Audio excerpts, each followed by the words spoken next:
हिंदू मुसलमान का वीडियो नहीं है जिसमें सब लोगों को टीआरपी मिलती है। मेरे को सवाल है, और अगर इस वीडियो के नीचे आप लोग जवाब देना चाहें तो जरूर दीजिएगा जवाब। मैं एक बहुत ही सक्षम और supposedly the most powerful democracy, the most powerful nation में रहता हूं। उसका नाम है यूनाइटेड स्टेट्स ऑफ अमेरिका। ये डेवलप नेशन में गिना जाता है। बहुत छोटे छोटे देश हैं, वो भी डेवलप नेशन में गिने जाते हैं। अपना देश जो कि with the population of 1.4 billion and adding up every day, वो क्यों अभी भी डेवलपिंग नेशन की कैटेगरी में आता है? It's the quality of politicians, 101%। चलिए छोड़िए नेहरू जी ने क्या किया, इंदिरा जी ने क्या किया, राजीव जी ने क्या किया और दूसरी सरकारों ने क्या किया, बाहर में जाए, सब निकाल बाहर करिए एक बारी। बट 10 साल में जो इमेज बनाई गई इंडिया की 2014 के बाद, विश्व गुरु, वॉर रुकवा देते हैं, जंग रुकवा सकते हैं, तो पता नहीं। तो फिर भी अपना देश अभी भी डेवलपिंग कैटेगरी में क्यों आता है? सवाल ये मेरा। रीजन मालूम है क्या है? 70% जो पॉलिटिशियन आप लोग चुनते हैं वो निहायत ही कमजोर, अनएजुकेटेड क्रिमिनल्स, उनको आप लोग पार्लियामेंट में भेजते हैं। दुनिया क्या है कि क्वालिटी देखती है, क्वांटिटी नहीं देखती कि कौन से क्वालिटी के लीडर उस देश को चला रहे हैं, वो देखती है। अब आप लोगों को तो चुनना है ऐसे लोगों को जो धर्म के नाम पे देश को बांटते हैं, जो समाज को बांटते हैं, जो दंगों में एक्सपर्ट है। लोग बड़ा कहते हैं कि दंगे नहीं हुए। दंगे कैसे होंगे जब दंगे करने वाले ही अभी दफ्तर संभाल के रखे हुए हैं? दफ्तर से हटा दो इन लोगों को, मैं आपको गारंटी करता हूं साल भर के अंदर दंगे फिर शुरू हो जाएंगे। क्योंकि जो दंगे करवाते हैं वो अभी दफ्तर में बैठे हैं, बिजी है। समझ रहे हो ना मेरी बात आप लोग? तो कमेंट जरूर करिएगा मेरे इस वीडियो के नीचे। किसी भी भारतीय जनता पार्टी के अंधभक्त को अमेरिका में पूछ लेना आप, किसी भी अक्रॉस द फील्ड, ठीक है, कि अमेरिका को डेवलप नेशन में क्यों गिना जाता है? Right to education, right to health care, right to civil liberties, ये 3 चीजें हैं। आज की तारीख में अगर मैं प्रेसिडेंट बाइडेन के बारे में भी कुछ बोलता हूं या कुछ बोलूं या ट्वीट करूं या पोस्ट करूं, मेरे पे कोई सीडी, ईडी, सीबीआई, पुलिस आ नहीं सकती मेरे घर पे। It's impossible. आज तक सुना है आपने? जब यहां पे राष्ट्रपति के चुनाव हुए थे तो डोनाल्ड ट्रंप के जो सपोर्टर्स थे वो खूब गालियां बकते थे डेमोक्रेट्स को, खूब। कुछ पता लगा आप लोगों को? कभी किसी के घर पे ईडी भेज दी हो, किसी को उठा लिया हो? अपने देश में होता है ना, उठा लो, जैसे तो पता नहीं क्या चीज है, मक्खी मच्छर है, उठा लो। इसीलिए अपना देश अंडर डेवलपिंग कहा जाता है। मैं पूरी दुनिया में घूमता हूं, वर्ल्ड वाइड, ओके। जहां पे सिविल लिबर्टीज पे हमला होता है ना, वो देश कभी भी डेवलप नेशन की कैटेगरी में नहीं आ सकता। आप अच्छे से अच्छे एयरपोर्ट बनाओ, सब चीज अच्छी से अच्छी करो, आप हाईवेज बनाओ, सब करो आप जो कर रहे हैं आज की तारीख में। बहुत बढ़िया है, खुशी की बात है, I am really happy. But वो जो कैटेगरी है ना डेवलप नेशन की, वो देखने को है, वो देखने को मांगता है मुझे कि डेवलप नेशन में इंडिया का नंबर आ गया, 5वीं सबसे बड़ी अर्थव्यवस्था, मगर फिर भी under developing. How is it possible? Britain को आप लोगों ने पीछे कर दिया, फिर भी आप लोग डेवलपिंग। क्योंकि आपकी बुद्धि है ना, बुद्धि, वो अभी डेवलपिंग स्टेज पे है। जब तक आपकी बुद्धि डेवलप नहीं होगी ना, तब तक आप डेवलप नेशन पे की गिनती में नहीं आ सकते। समझ रहे हो आप लोग मेरी बात? नहीं समझ रहे? या गाली गलोच ही करनी है तो करिए, जितनी गाली गलोच करनी है, मेरे को तो कुछ फर्क नहीं पड़ता। मैं तो आपको समझा रहा हूं, ठीक है। हमारे बच्चे भी यहीं पढ़े, पूरी स्कूल एजुकेशन अमेरिका के अंदर, पूरी school education, okay, public school system in America is free total. मैंने $1 भी खर्च नहीं किया।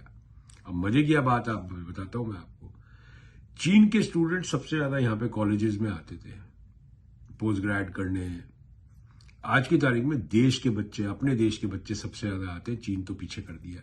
एक चीज में तो अपन ने चीन को पीछे कर दिया कि अमेरिका में स्टूडेंट्स जो है वो Indian students are higher than China. तो जितने पैसे वालों के बच्चे हैं, चाहे वो आपका नेता हो, चाहे वो आपको पड़ोसी हो, सब अपने बच्चों को निकाल रहे हैं बाहर, क्योंकि उनको पता है वो कितनी ही अनभक्ति कर ले वहां पे। मैं कह रहा हूं आज की तारीख में भारतीय जनता पार्टी के जितने भी नेता हैं, जितने भी पैसे वाले सपोर्टर्स हैं, सबके बच्चे अमेरिका लंदन में हैं। 99.99% they have left India because they know. अब मुझे क्यों आता है तरस, जबकि मैं हरदम बोलते रहता हूं, ये झिंगूर जो लोग हैं जिनको मैं अंधभक्त बोलता हूं, मुझे इन लोगों पे तरस आता है। इन लोगों को ये समझना चाहिए बात कि मेरे जैसे लोग जो इंडिया आते हैं, खाते पीते हैं, दोस्तों से मजे करते हैं, जो भी इनको करना है, एंजॉयमेंट करते हैं, घूमते फिरते हैं, वापस आ जाते हैं। कितने लोग हैं ऐसे एनआरआई जो आप लोगों को समझा रहे हैं? पूरे सोशल मीडिया में बता दीजिए आप, तो लगातार जो आपको समझा रहे हैं, क्योंकि किसी एनआरआई को परवाह नहीं है आप लोगों की, किसी को देश प्रेम नहीं है। अगर देश प्रेम हो ना तो पहले आवाम से प्यार करना पड़ता है, फिर देश प्रेम होता है। जो लोग बोलते हैं ना कि हम बड़े देशभक्त हैं, मगर आवाम से प्यार नहीं करते, इर्रिस्पेक्टिव कौन से रिलीजन का है, कौन से समाज का है, कौन से गोत्र का है, कौन सी जात का है। अगर वो किसी जात के खिलाफ है, किसी गोत्र के खिलाफ है, किसी धर्म के खिलाफ है, तो देशभक्त हो ही नहीं सकता। इम्पॉसिबल बात है। वो देशभक्त नहीं है, वो अंधभक्त है।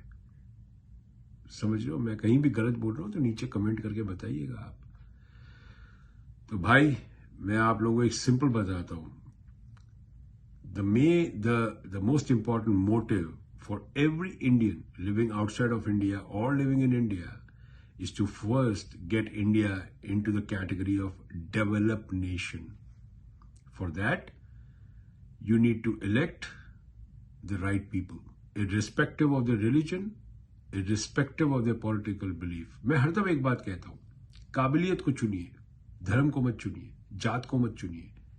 जिस दिन आपकी ये आदत बदल जाएगी, जो कि बाप दादाओं की जमाने से चल रही है, उस दिन आप लोगों की तरक्की शुरू हो जाएगी। क्योंकि अगर देश तरक्की करेगा तो एक आम इंसान भी तरक्की करेगा, नहीं तो ऊपर बैठे मुंबई में दो, वो तो तरक्की करेंगे।